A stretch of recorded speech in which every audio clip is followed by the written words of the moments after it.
মা, এতটাই পর হয়ে গেলাম, উঠে পড়ে লাগছো আমাকে অন্যের বাড়ি পাঠানোর জন্য। তোমাদের মাথার বোঝা হয়ে গেছি, তাই না গো মা? মা, ও আমার মা, তোমার এই মেয়েটা এখন প্রতি রাতে কান্না করে, ঠিকমতো ঘুমাতে পারে না, খেতে পারে না, গোটা মস্তিষ্ক শুধু তোমারই স্মৃতি উঠপাস। জানো মা, তোমাকে ছাড়া না কেউ আমাকে বোঝে না।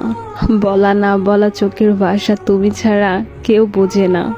জানো মা, কারণ অকারণ ছাড়া সবাই কষ্ট দিতে ভালোবাসে, নিঃস্বার্থে কেউ বকে পাজে রাখলে রাখে না। জানো মা, তুমি ছাড়া না কেউ সত্যিকারের ভালোবাসে না, সবাই স্বার্থ খোঁজে, স্বার্থ টানে সবাই কাছে আসে।